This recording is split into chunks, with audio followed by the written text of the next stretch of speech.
Sessiyalarımın hammasini 5 ga olganligim uchun o'zimga bayram uyushtirishga qaror qildim. 3 kun tez to'xurib miyam ochib ketdi. Shunga karaokega borib az etib dam olaman. Karaokedan Malika pizzaga bordim. Yo'lda menday antiqa taksilar meni kutib oldi. Atmosfera to'g'risam bomba. O'zimga o'ng'ayliroq bir xona qidirib joylashib oldim. Xona kichkina, lekin dim o'ng'ayli ekan. Sraza ofitsiant chaqirib, o'zim yaxshi ko'rgan narsalarni zakaz berib boshladim. Zakazlarimiz kelgancha ozgina naslajdatsiya qilib turishga to'g'ri keldi.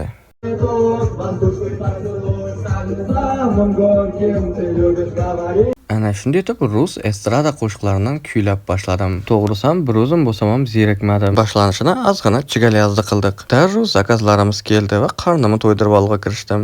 Wow, to'g'risam pizzaga gap yo'q. Izindan menga yag'atig'in kivi choyda aytmisman. To'g'risam 4 yillik o'qigan vaqtlarimni eslab, 4 yillik xotiralarimni eslab az etib dam oldim.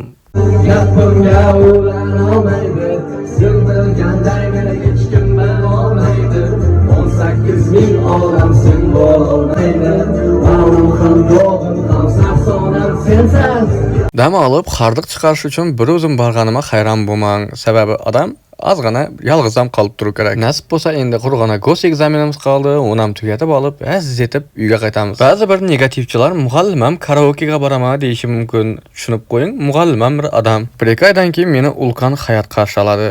To'g'risini aytadigan bo'lsam, dim hayajondaman. Toza o'zgarishlar, toza yangiliklar, toza odamlarni ko'rish men uchun bir yangilik hisoblanadi. Instagramdagi blog yurgizishimga keladigan bo'lsak, har bir odamning hobbisi bo'ladi. Mening ham hobbim bor. Anchadan beri bunday etib damamoydim. Buning uchun Malika pizzaga rahmat. Hisobga keladigan bo'lsak, yeb ichganimiz karaokeni qo'shganda bor yo'g'i 120 ming so'm bo'pti.